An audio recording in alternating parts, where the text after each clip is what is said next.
Alia Podcast Cerita Dua Suara.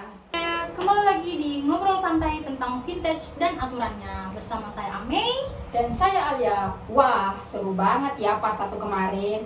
Kita udah bahas tentang regulatory sandbox dan peran regulator dalam mendukung inovasi vintage. Betul. Nah, di part 2 ini kita akan jalan-jalan, bukan beneran sih, tapi menjelajahi dunia lewat cerita tentang bagaimana negara-negara lain mengatur vintage. Iya, dan pastinya kita juga bahas Indonesia. Sekalian kita kupas tuntas tantangan besar yang dihadapi regulator biar inovasi bisa tetap maju dan tetap aman. Wah, kayaknya bakal seru nih. Yuk kita mulai. Yuk Ame, let's go. Jadi Ame, negara pertama yang kita bahas mungkin adalah Inggris ya. Ya, ini pertama kali punya regulator sandbox ya. Betul banget, Inggris bisa dibilang pionir di dunia vintage. Pada tahun 2016, lembaga mereka yang bernama Financial Conduct Authority atau FCA meluncurkan Project Innovate. Itu tujuannya supaya startup bisa menguji produk baru dengan aman kan?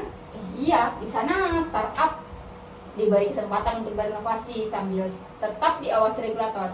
Jadi kalau ada resiko bisa segera ditangani sebelum diluncurkan ke masyarakat. Jadi bukan dilarang gitu, bukan dilarang duluan, tapi lebih kayak ayo kita bareng gitu, kita bantu supaya aman begitu kan? Betul banget Ami. Hasilnya banyak banget kan startup yang berhasil lewat di program ini gitu. Dalam 5 tahun FCA membantu lebih dari 150 perusahaan vintage untuk berkembang dengan aman. Wah, keren. Jadi wajar ya kalau Inggris sekarang jadi salah satu pusat vintage dunia. Betul sekali Ami. Mereka berhasil menunjukkan bahwa inovasi itu bisa tumbuh cepat kalau regulasinya cerdas dan fleksibel. Nah, Pastinya. makan dulu lah, Alia. Dari tadi kita bicara nih. Tadi kita ngobrol-ngobrol mulu nih guys, jadi kayaknya kita lapar juga nih. Baik saudara Alia, sekarang kita bergeser ke Asia Tenggara nih ya. Kayaknya Singapura juga terkenal banget soal vintage ya. Iya, Monetary Authority of Singapore atau MIS dikenal punya pendekatan yang keren banget tuh. Mereka pakai konsep test and learn. Jadi regulator dan startup sama-sama belajar dalam proses pengawasan. Wah, bagus juga nih. Jadi bukan cuma startup yang belajar dari aturan, tapi regulator juga belajar dari inovasi. Betul. Dan yang menarik nih, di Singapura semua diatur oleh lembaga, jadi prosesnya lebih cepat dan jelas tuh Mei. Enak banget ya, jadi tidak perlu bolak-balik antar instansi begitu. Iya.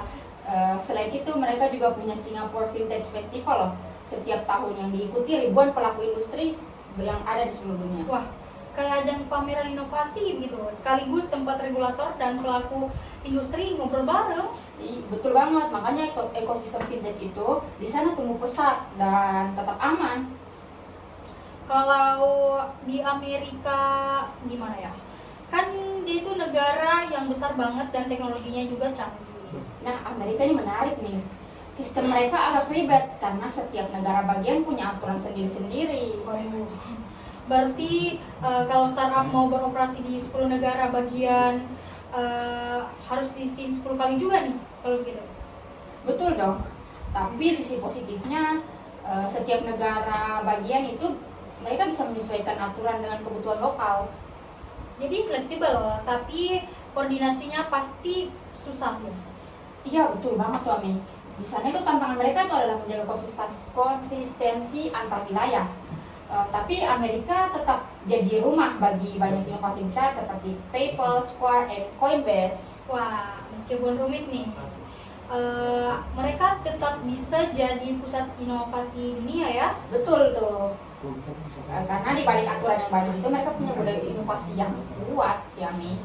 Kalau di Tiongkok gimana? Saya itu pernah dengar vintage di sana tumbuh besar, lebih cepat gitu. Benar sekali, betul sekali tuh. Awalnya itu pemerintah Tiongkok sangat memberi kebebasan, makanya muncul raksasa seperti Alipay dan WeChat Pay. Tapi sekarang saya dengar banyak masalah yang muncul ya. Iya, karena pertumbuhannya terlalu cepat, muncul juga pinjaman online ilegal dan penyalahgunaan data pribadi. Nah, akhirnya pemerintah memperketat pengawasannya itu. Jadi sekarang lebih ketat, tapi tetap mendukung inovasi gitu. Tepat sekali, mereka tuh selalu belajar dari pengalaman yang mereka sudah lalui ya. Dan sekarang fokusnya adalah perlindungan konsumen dan keamanan sistem keuangan. Jadi pelajarannya nih, inovasi tanpa pengawasan bisa berbahaya. Ya, betul sekali tuh Amin. Nah, saudari Alia, kan tadi kita sudah bahas di Tiongkok. Bagaimana kayak kita bahas di tanah air kita sendiri nih, khususnya Indonesia. Kan kita tinggal di Indonesia. Iya betul lagi, Indonesia. Indonesia ini termasuk negara yang cepat beradaptasi loh dan dalam perkembangan fintech menurut saya ya.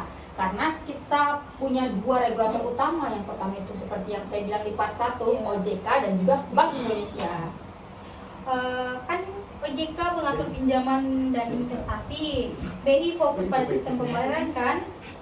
Betul sekali, di mana ini Bank Indonesia punya program seperti BI Fast dan KRIS, sementara OJK itu mengawasi fintech lending dan investasi digital. Dan mungkin keduanya punya sandbox sendiri ya? Iya, betul sekali. Sejak diluncurkan, sudah banyak startup yang ikut tuh. Terus beberapa di antaranya sudah lolos uji coba dan resmi mendapat izin operasi. Wah, keren. Jadi masyarakat bisa lebih percaya pakai vintage yang resmi nih. Betul sih Amin, karena setiap produk yang lolos sandbox ya sudah pasti melewati proses evaluasi dan pengawasan. Jadi ya. Tapi dengan semua perkembangan nih, pasti banyak tantangannya juga kan? Wah, iya banget tuh Amin. Salah sih, tantangan utama bagi regulator adalah kecepatan teknologi. Maksudnya itu? Gini, dunia vintage kan berubahnya cepat sekali Iya. mengikuti perkembangan teknologi. Jadi misal hari ini muncul model bisnis baru, besok sudah ada yang lebih canggih gitu. Oh iya, apalagi seperti teknologi blockchain, AI, dan aset digital gitu. Betul banget tuh Amin. Regulator itu bisa menyesuaikan diri, tapi juga tidak boleh terburu-buru karena membuat aturan yang justru bisa menghambat inovasi. Jadi harus cepat tapi tetap hati-hati gitu kan. Tepat sekali. Ya, mantap tuh Amin. Tapi begini. Jadi bagaimana cara mengatasi tantangan yang tadi? Salah satu kunci adalah kolaborasi, di mana regulator tidak bisa bekerja sendiri. Mereka perlu bekerja sama dengan pelaku industri, akademisi, maupun masyarakat itu sendiri. Jadi kayak semacam kerja tim ya? Iya, regulator juga semakin terbuka untuk mendengarkan masukan dari startup. Selain itu, mereka menggunakan RegTech dan SupTech untuk mempercepat proses pengawasan.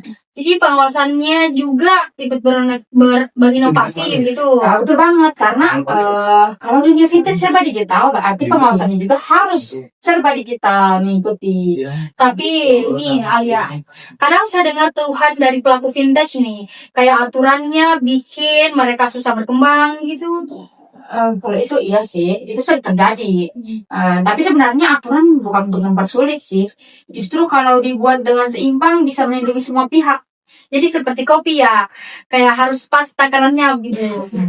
Kurang lebih betul sekali ya. Kalau terlalu manis, ya jadi tidak enak. Tapi kalau hambar juga tidak menarik. Jadi regulasi yang baik harus pas mendukung inovasi, tapi tetap menjaga keamanan. Wah, penumpangnya keren juga ya. Iya. Oke Ame, jadi kedepannya saya rasa pengawasan vintage ini akan makin digital dan berbasis data. Semuanya akan lebih transparan dan cepat. Jadi seperti dashboard nasional yang bisa memantau semua secara real time ya. Betul, dengan teknologi risiko bisa dideteksi lebih awal. Tapi tetap ada manusia yang memutuskan kan? Iya, karena teknologi bisa memantau atau membantu itu. Tapi keputusan tetap harus mempertimbangkan sisi manusiawi dan etikanya. Sudah cukup banget lah kita berbincang-bincang untuk part 2 kali ini. Jadi kalau kita rangkum nih dari awal pembahasan kita, sebenarnya setiap negara itu punya cara sendiri untuk mengatur vintage-nya ya, setiap masing-masing negara. Tapi tujuannya sama, yaitu menjaga keseimbangan antara inovasi dan keamanan. Iya, regulator di seluruh dunia sekarang berusaha menyesuaikan diri dengan kecepatan teknologi yang luar biasa. Dan paling tepat itu kuncinya adalah kolaborasi. Semua pihak harus bekerja sama agar inovasi bisa tumbuh dengan aman gitu, Ami. Wah, seru banget ya. Guys, di part 3 nanti kita akan membahas bagaimana regulasi bisa menjaga stabilitas keuangan sekaligus mendorong inovasi. Nah, buat teman-teman semua jangan sampai ketinggalan tuh di part 3 kami karena bakalan seru. Sampai jumpa di part 3 dari ngobrol santai sesuai vintage dan aturannya. Aturannya. Ayo, masuk.